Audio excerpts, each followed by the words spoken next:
All right, I have been trying all day long to figure out how exactly I am going to make this subject interesting. And I don't think it can be. I think what I have to do is just jump in and do the thing, and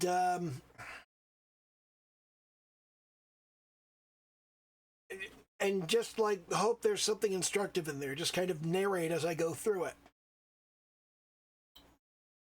So what I'm doing here is I have the music that I'm doing for the game. And the music that I'm doing, I've gotten to this part of it, and I've got previous videos where I talk about the music, and I have it actually like playing. But I want to add a new section, and that new section is down here in the strings and SI string section areas, and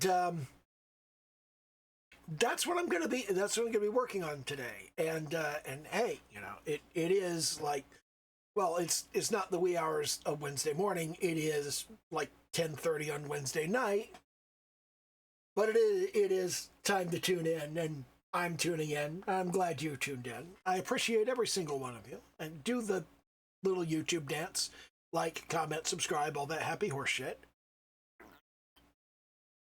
I got my Jubileo. And I'm going to play a little bit of this, but I'm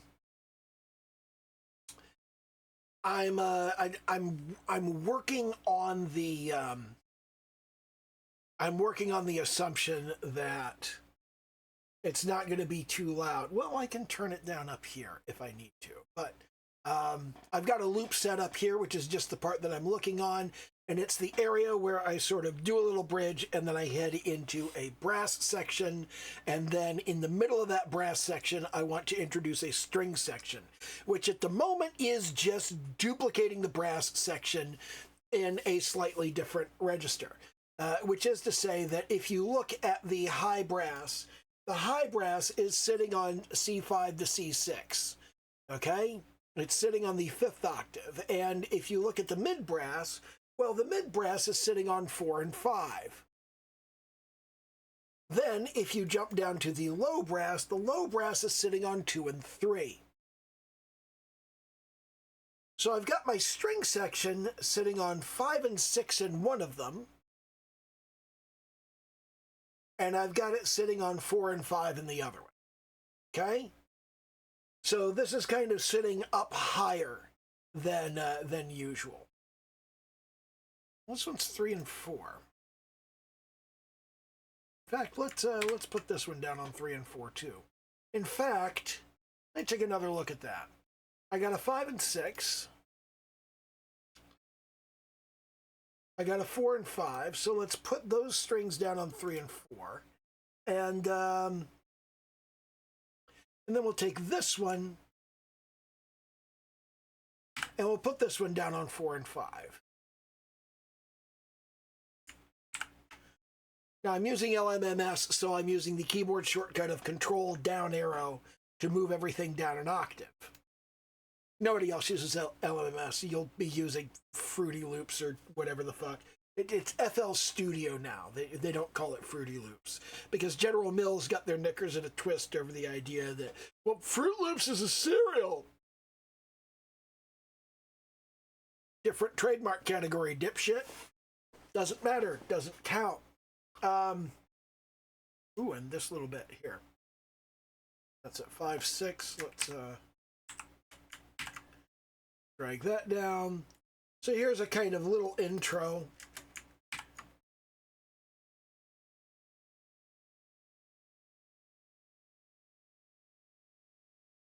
That's on 3/4.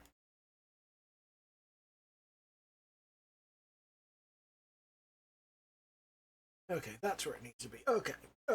So we got our space where it needs to be, and then over here we've got a kind of synth organ, and I've got this stock patch called Epic Lead that goes on the this little this little synth thing that comes with LMMS. It's down here in, I think that's the Opulence. No, I think the Organic. Currently not. Vibed? No.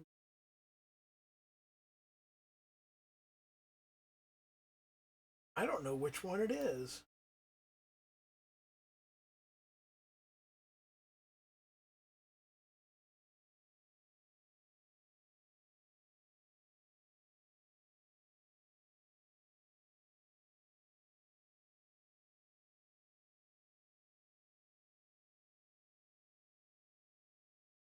I do not know which patch that is, but I have used it before.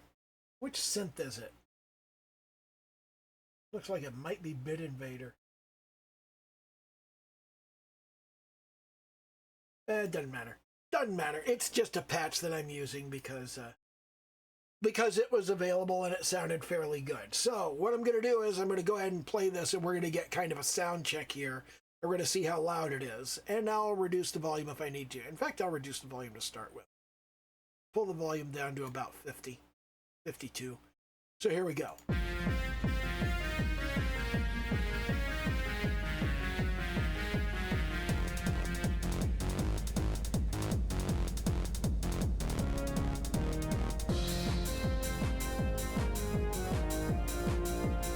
So, I don't know if you can even hear me. This is still fairly loud. I'm going to reduce it.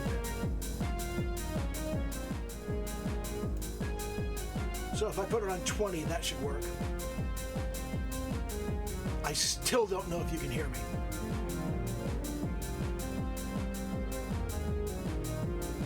You definitely can't hear the strings.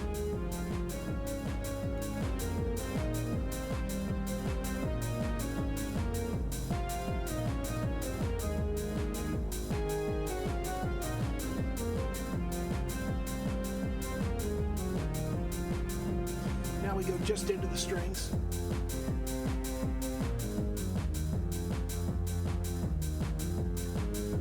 This isn't normally how strings are played.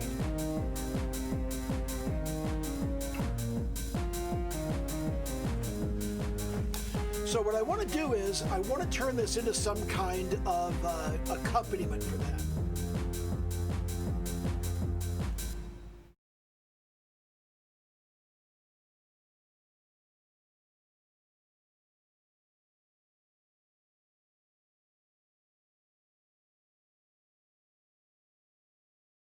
So what I want to do is I want to jump in here and I want to kind of think about this.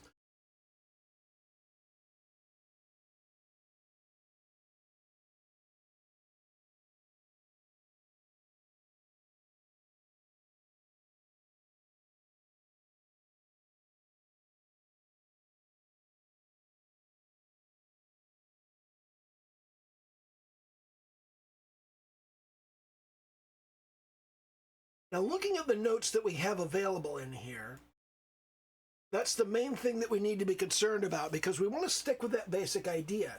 Now, what we're working with here is we are working with an F minor scale. So if we just kind of put that in there, you can see all of the notes sit in the F minor scale, and all I have to do is kind of stick with that. So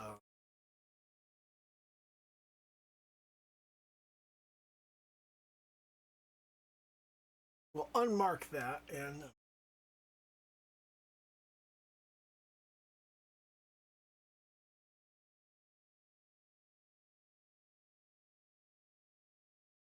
so I'm kind of thinking a long note to start with.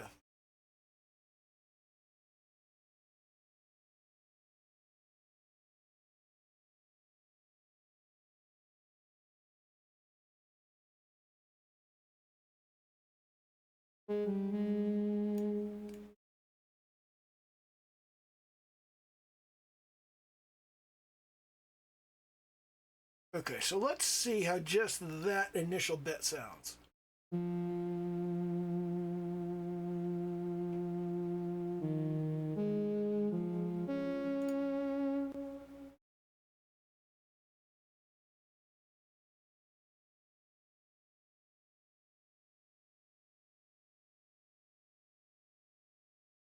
Pull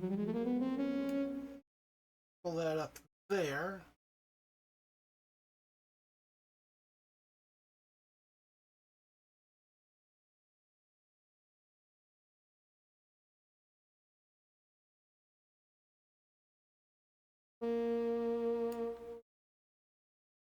So we've got some lagging and some leading that's going on. And what we've got here so far is basically this.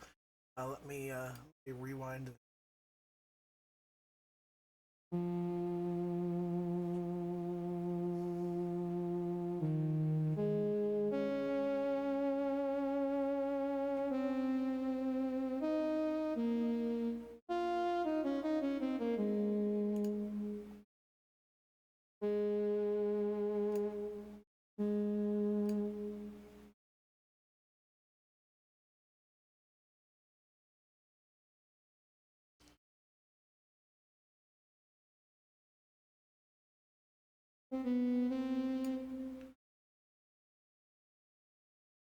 So we're leading. What we're doing here is we are hinting at the end of this. We're hinting that at the end of this little riff, this little lick, we're taking the end of that and we're highlighting that with the strings each time.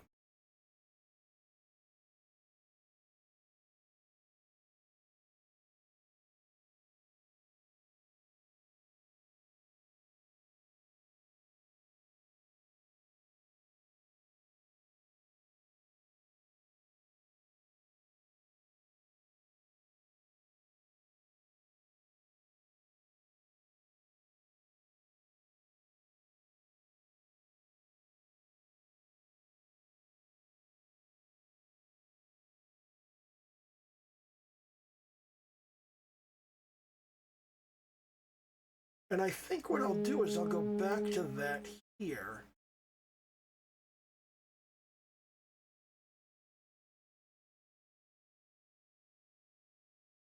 And we'll extend that out so it goes all the way to the end.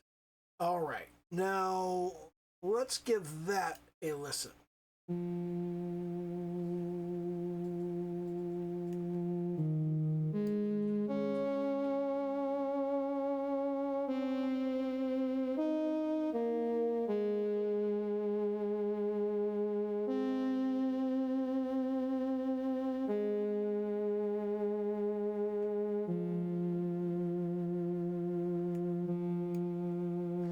Okay, that's fairly simple. It's fairly basic, but let's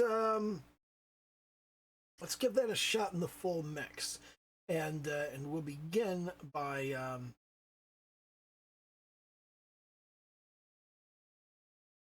drag these patterns off here into an area that I'm not playing.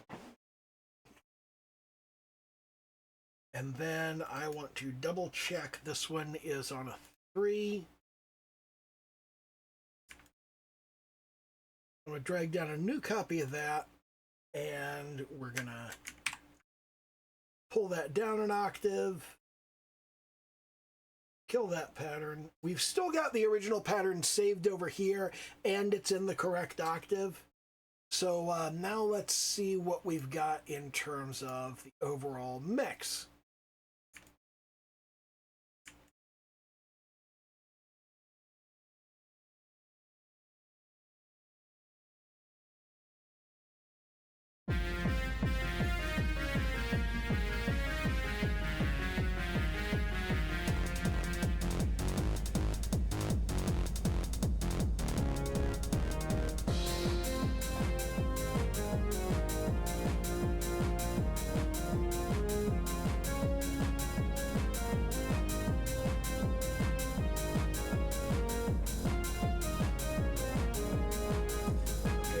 About to come in on this, so let's see what we get.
the sound of this. I'm liking the feel of this, but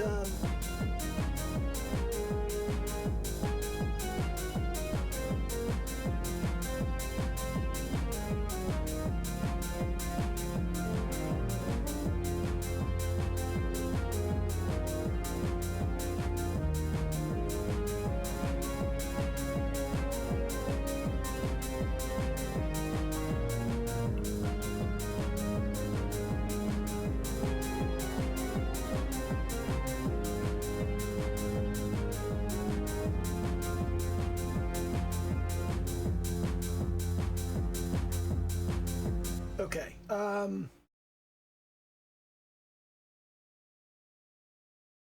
I want to do a quick little thingy here.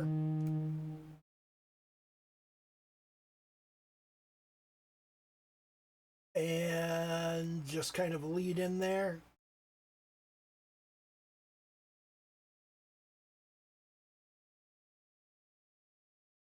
And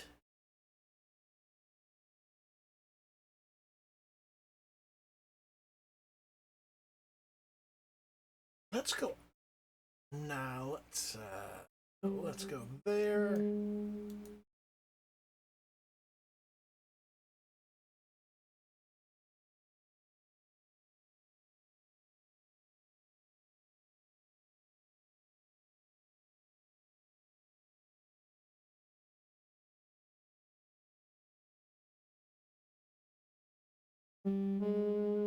Let's take that up there.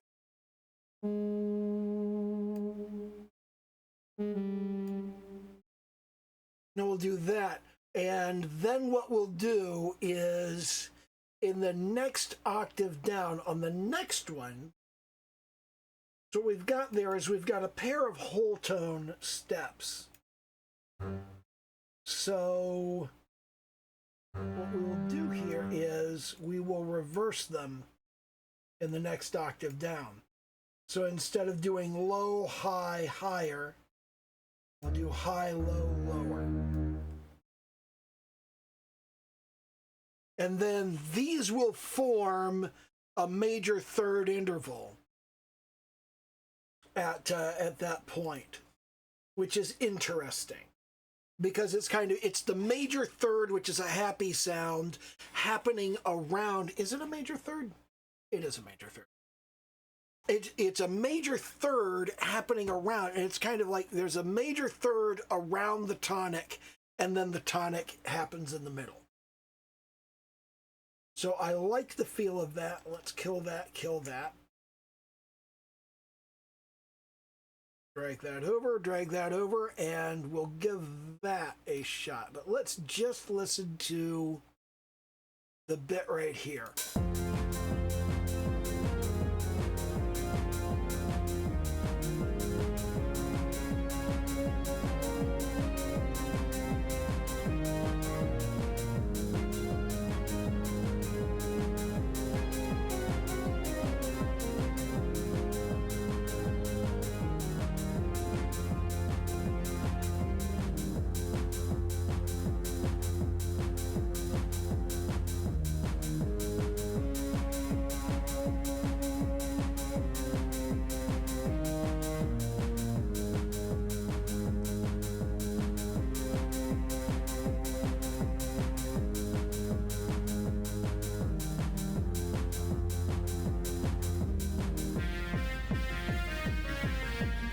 Okay, I am fairly happy with that. I think that actually works as a little motif, and to kind of go over some of the just like some of the stuff, just to kind of like add more, I don't know, just fucking content in here. One of the things that I do, let's reset that to 100. One of the things that I do is I do fairly extensive gain staging, and what you'll find when you look at my mixer is that I have got all of my stuff split off across different mixer channels, and on top of that, all of my individual mixer channels, like 9 of my mixer channels, are set way down here at this very low level. And I've done that so I have more room. And whenever I'm faced with a situation with, what you'll notice here is as you look down the volume levels, running all the way down here, you'll see that most of them are turned down substantially below unity. And the reason they're turned down is because I tend to mix subtractively. I like to pull the things that are loud back off out of the mix to let the quieter sounds come through. And then we'll raise that later on. We'll go into the raising process later. At the beginnings of composing, when you're composing all of the individual parts, I try to do all of that in the volumes on the song editor, in the volumes on that. And then, as I move forward in the mix, I start to pick up the things that are down here in these lower levels. But by reducing things, by reducing the louder things instead of raising the quieter things up, what you'll find a lot of the time, and I learned this being a drummer. Okay, being a drummer, you go, oh man, I can't really hear that one hi-hat slice. I'll bump up the hi-hat. Oh man, I can't hear the ride isn't cutting through the mix. I'll bump the ride cymbal up a little bit.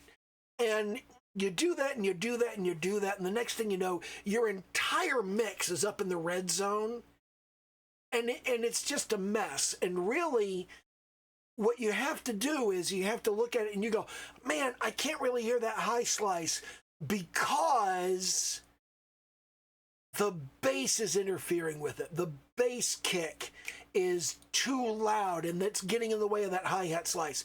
And if you back off on the bass kick instead of raising the hi-hat, then your whole mix stays better balanced. I learned this way back when I was taking multi-track recording in university. I tried to major in music, and I realized that I didn't really have any talent. And then I tried to major in art, and I realized I didn't really have any talent.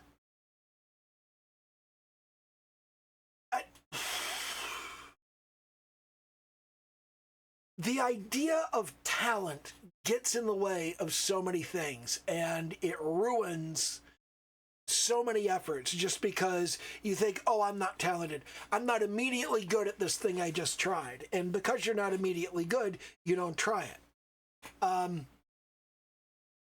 Now, I've got all of this stuff. I kind of divide everything up into its roles on the track, and I try to balance everything around a fairly balanced role. But you can see here that I've got my drums, my bass, and my subs are on different channels. The background guitar, backing keys, backing vocal, lead guitar, lead keys, lead vocal. There's not going to be any vocal on this, I don't think. If I do have any vocals, it's going to be little vocal chops, and those are going to come later on. Now, what I'm kind of working toward at the moment is, the hell is going on here? I got controls that are sitting off to the side.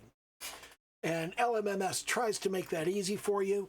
And I guess technically it does a fairly good job, but really it would do better if it just didn't let you do that. If it just tried to make you snap to the side of the screen unless you really tried to drag things off. Now these plugins that I'm using, incidentally, this string plugin is this is just a Vital preset, and it doesn't actually say which preset it is. I don't remember which one it is. It always goes back to saying initial preset. Which one was it? I think it was one of the lead. Synthetic Quartet, that's the one. I'm using the Synthetic Quartet patch on Vital, which comes with the free version. And I have messed with it a little bit because when you start off with the Synthetic Quartet patch, it has a very long attack, so it's very slow to get up to volume, and I wanted it to get up there a lot faster, so I kind of jacked that up. And if I put on my, you can see You can see the way that fits together. And I really liked the way that sounded, so so I used that. And the SI string section, this is just the plugin that came with Cakewalk. There are a fair number of good VST instruments that come with Cakewalk, just as like regular VST instruments. So I use them all the time because they're pretty good. And you can see here that what I've got is I've got the volume kind of jacked up on all of these, and I've got the violin panned slightly to the right and the bass panned slightly to the left, just to give it a bit more stereo spread. And that's what that thing is. But that's kind of what I'm working with to try and get this string sound, which is not a bad string sound, really.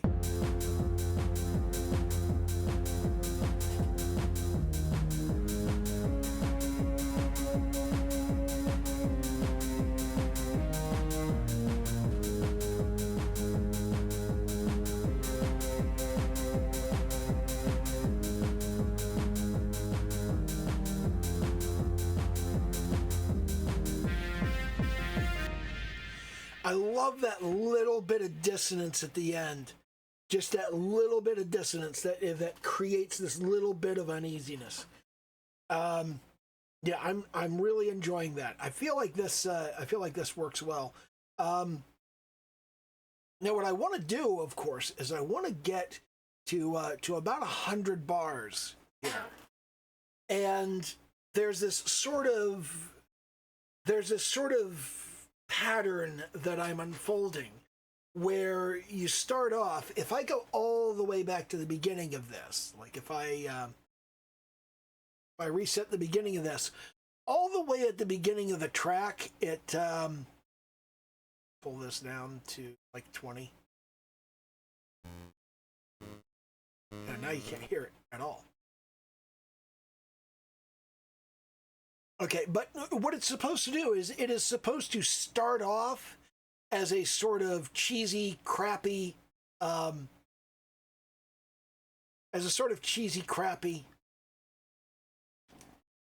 line that you'd get in an old video game. And then it just kind of gradually adds layers.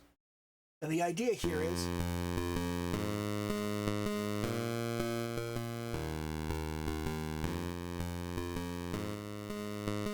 There we go. Can you hear me now? I hope you can hear me. We got this little bit of a bass drum that's going on in the background here.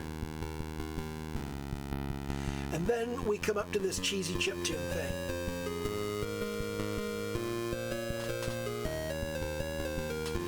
The chiptune bass is too loud.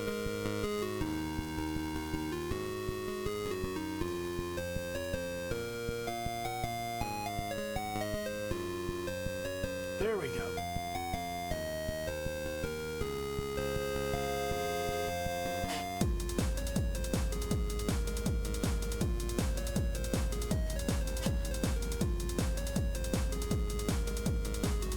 Let's get those out of there because they don't belong there.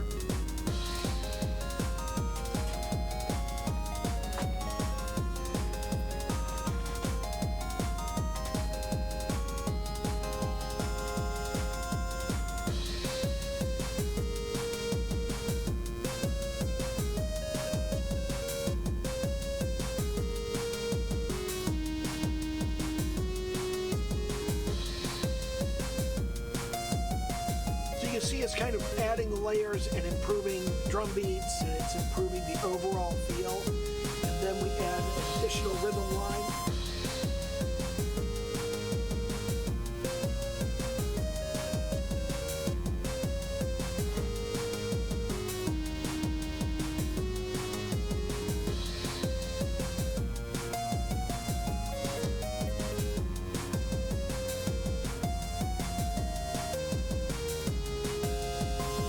Instruments to an organ.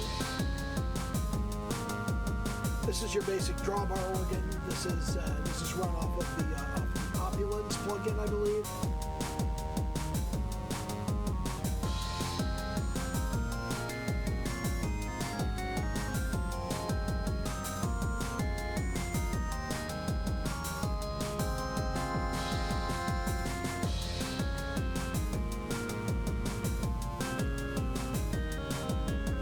got these recurring motifs that come back and are on like different instruments. And then at the end of this little bit right here, that's when we come up to the bridge and we go into the brass and then the strings.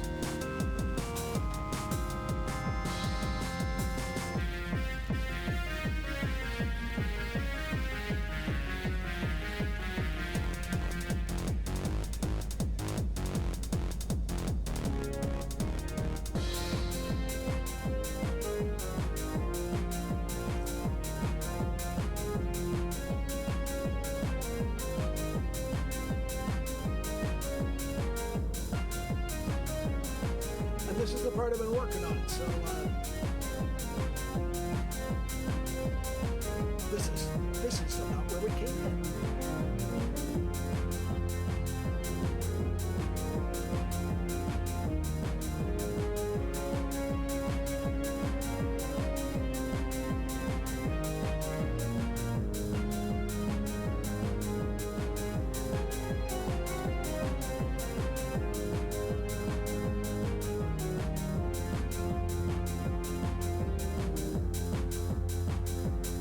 This is the actual work that got done here. This is an extension of the entire song by about 24 seconds. Well, exactly 24 seconds. So 30 minutes for 24 seconds.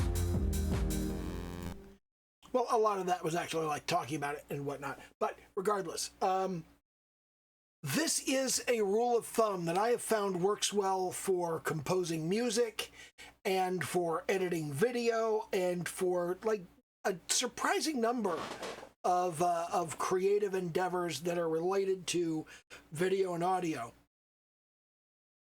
If you're trying to produce a second of footage or recording, if you're trying to produce 1 second, it's going to take you about 1 minute, which means that producing 1 minute is going to take you about 1 hour. And if you just operate by that rule of thumb, it tends to fit pretty well. If you're a competent editor, then you can edit an hour. Then you can edit 1 minute of video an hour and do a good job. If you're less competent, like if you're just starting out, if you're just beginning to work with audio or video, it'll take you longer. But if somebody says they have a 10-minute production and you go, a 10-minute production, that's no problem. I can do that in 3 or 4 hours. No, you need to quote 10 hours. And if you're a beginner, if you're just starting out, you need to quote 15 or 20. And people go 15 to 20 hours is go, look, the rates are low because it takes this long. Or you can quote it a piece rate. I always preferred quoting as a piece rate because if somebody says, I want you to do this thing, and instead of going per hour, you go, okay, that'll cost $800. And they go, $800? It's like, yeah, $800. It'll cost you $800 to get it done. Well, I'm going to shop around. And they go and they find a guy who's like, I charge $50 an hour. Well, okay, how long do you think this take? I don't know, 20, 30 hours. And some people can't do maths. And if people can't do maths, then they'll make bad decisions because they're stupid. But if you just quote a piece rate, if you say it's $800, it doesn't matter how long it takes me, it doesn't matter how fast I get it done, it's going to be $800. That's it. That's what your project is going to take. And then if you can do it faster because you're good, they're fine with that. People will get mad if you quote them $100 an hour but can do the job in 8 hours. A lot more so than they will if you quote them $50 an hour and you can do the job in 20 hours, even though that's more money. Okay? They'll be like, oh, well, it's $50 an hour, which is much better than that guy wanted to charge us $800. It would have been $1,000 with this guy. But I like quoting piece rate, and the reason I like quoting piece rate is that I can usually get things done faster and better than people want to believe. And if you're competing on an hourly rate, if you say hourly rate, then it's just like, well, if I don't feel like I'm making enough money, I'll slow down. I like the piece rate. I like just charging a flat rate. This is how much it costs. You know, you want it, there it is.